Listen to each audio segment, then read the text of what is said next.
Hi, I'm Daniela, and I work in the space of emotional mastery and relational literacy, how we understand ourselves and how we relate to the people we love. Today, I want to talk about a conscious relationship. What is it really? What it looks like, what it feels like, and what it asks of us. I want to start with something honest. I am a total romantic, true, unashamed, deeply believing romantic. I believe in love and I believe in partnership. I think it is a beautiful state of being. I believe that choosing to build your life with another person is one of the most courageous and most beautiful things a human being can do. Yet, I have learned through my own life, through my own relationships, the ones that have shaped my world, that love is not enough. Not because love doesn't matter. Love is everything. It is the reason why any of this is worth it. But love is the invitation into the relationship. It's not really the map for navigating it. I was married for 25 years to someone I deeply loved. We were good people. We had real goodness between us, care, commitment, a family we built together. But if I have to be honest, a lot of what worked was luck. We didn't really have the language, we didn't have the tools, and we didn't really understand what it actually meant to build a relationship consciously. We improvised with something that shaped our entire lives. And when life brought us real hard seasons that required more than just the feeling of love alone, that required us to carry the weight of the difficult moments, we didn't have what was needed to hold each other through them. That realization changed everything for me. It sent me into more than a decade of studies of emotional mastery, somatic healing, attachments theory, nervous system regulation, even grief, and what actually creates a lasting conscious connection between two people. I was a good student. Yet later in life, I experienced a different kind of love, one that we approach with far more awareness and intention. I practice everything I teach most of the time. We had most of the tools, and still I lost that relationship. Horrible heartbreak. Not because love was absent. No, not at all. It was actually very present. But because we both believed quietly, without naming it, that if love was real and strong enough, everything should feel perfect. That if it was hard or we were having difficult moments, something must have been wrong. That is the belief, the myth of perfect love. And that myth cost me the whole relationship, the one I had wanted the most. So when I talk about conscious relationship, I'm not talking from theory alone. I'm talking from real life that has taught me a lot of hard lessons at a real cost. What love needs in order to do what it's actually capable of. And here's the thing I want you to understand about intimate relationship. And it's the idea that runs through this entire series. Intimate relationships are one of the most powerful portals for growth that we have in our whole lives. When two people commit to each other to build a life together, something extraordinary and incredible happens. The relationship becomes a mirror. It reflects everything that we are, what we have healed, what we're still healing, what we don't even know that we're carrying. The oldest patterns surface. Our deepest fears show up. The parts of us that have spent years managing ourselves in every context, they arrive sooner than later into this intimate relationship. And really, that is not a problem. That is the design. That is what conscious relationships are made of. It is where two people understand this, where they're willing to look at each other, they're willing to look at what this mirror is showing them with honesty, with care, instead of turning away or blaming the other person for what they see. What a conscious relationship actually is not a perfect one.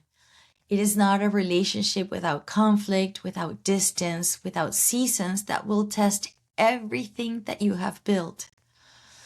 It is an intentional one. Two people who have decided to stop leaving their relationship to chance and start building it with awareness, who know themselves well enough to understand what they bring into the relationship, who both have the tools to stay connected through difficulty rather than hoping that love alone will smooth it over or hold it all together, who have a shared language for what they're creating together and what they stand for as a couple. They have a North Star that they're both aligned with and they both want to achieve. It is not an achievement. It is not something that you discover. It is a practice. And really, that practice is available to everyone willing to learn. So, what it looks like in real life. Think of two people that have been together for years, and suddenly they find themselves living parallel lives. They love each other. They do. They share a home, a family, a life, but somewhere along the way, they just stopped actually meeting each other. The conversations stopped being meaningful and they were practical. The connection was cordial, the intimacy was distance. Neither of them can point to a single moment when things changed. It happened slowly, quietly, through accumulation of small moments of turning away from each other. And all of a sudden, they just feel like roommates. In a conscious relationship, two people notice that drift and choose to come back to each other. Not because they have to, but because they've built this relationship with awareness and they have the tools to recognize that this has happened and they respond to it. I think that's beautiful. And now let's think about another couple. They also love each other deeply, and still they cannot go through conflict without one of them shutting down completely or the other one escalating it horribly. It happens every time. They don't understand why. They feel ashamed of it, and they wonder if that means that there's something wrong with them or wrong with the relationship itself. In a conscious relationship, both of them would understand that if this is happening, and this will happen because there's no relationship without conflict, those arguments, they're just two nervous systems responding to a perceived threat in a way that they learned way before they were together, way before the relationship existed. And they have the tools to respond in a different way instead of allowing the conflict to run them. So a conscious relationship has something that I think is beautiful. It is not a fixed structure. Like when you walk into a room and it is fixed and either you fit into it or you don't. You are actually in a field, a living system that responds to everything both of you bring into it.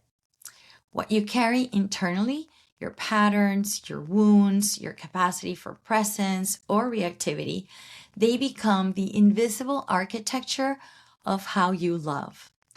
And when one person shifts, perhaps you that are watching this video right now, the whole field shifts. When you do your inner work, the relationship feels it before either of you can explain it. This means that doing your own work is never only about you. It is one of the most loving things you can do for the person you're building your life with. A conscious relationship requires something that people don't like to listen. They change their faces when I say it. Intentionality. And I want to be clear about what that means because intentionality does not mean control. It does not mean the absence of flow, spontaneity, and of course, romance. It is not making you feel like love is a project. That's really not what intentionality is. Intentionality is what love looks like when it matures. It's devotion. I want you to think about it as a river. A river flows freely. It has movement, it has current, it has life. It's beautiful, but it flows precisely because it has banks. Those banks give it direction, give it depth, give it movement. They are what gives it direction, depth, and momentum. Without them, the water doesn't flow more freely. It spreads out, it loses force, and eventually it becomes still. A conscious relationship works the same way. The rituals you protect, the conversations, the hard ones that you're willing to have, the shared vision you keep returning to, these are the banks. They don't constrain love. They give it somewhere to go. The couples who feel more alive in their relationships are almost never the ones who left everything to chance. They are the ones who kept choosing each other in the small, daily moments, in the hard conversations, in the quiet acts of showing up on purpose. And that is not control. That is not loss of romance. That is actual devotion to your relationship and to your partner. And I want you to think of it as devotion. This work is that. So building a conscious relationship rests on two capacities. They were never taught to us, not in school, and probably not in our homes either. Emotional mastery, how we know ourselves, how we govern ourselves, the capacity to understand our inner world, recognize our patterns and our wounds, and take responsibility on how we move through the world. It's not suppression. I'm not showing my feelings, and it's not performance, pretending. No, it is self-awareness, genuine self-awareness, knowing how I'm feeling and how I move through the world. And then the other one is relational literacy, how you understand and navigate what happens between you and another person.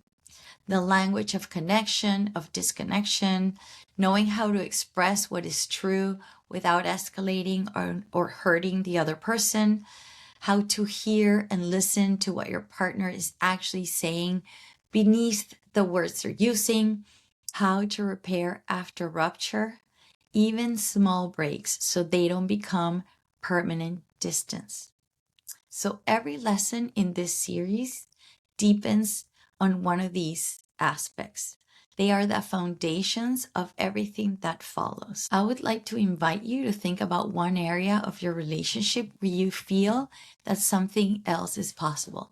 Not because it is wrong, not because something is missing, but because you sense that with more awareness, more language, and more intention, it could be richer than it actually is right now. What would it look like to bring more conscious attention to that one area just this week? A conscious relationship sounds like something we all want, but most of us were never really taught what it actually required of us or the tools needed to navigate it. And if there's one thing, one belief that stands in the way of almost every couple, even the ones who love each other deeply, is the belief that when love is real, it should be enough. And really, love is not enough. And we're going to take that apart and we're going to go deeper into that concept in the next lesson. So if you want to learn more, I invite you to see these lessons in order because they build on each other, or just jump to the ones that you find most interesting or maybe most urgent for you in your life right now. Everything in this channel is meant for your growth and it's meant for co-elevation. I hope you find this lesson and the whole series and all the content in the channel valuable for you. I hope it serves you, and I'll see you in the next lesson.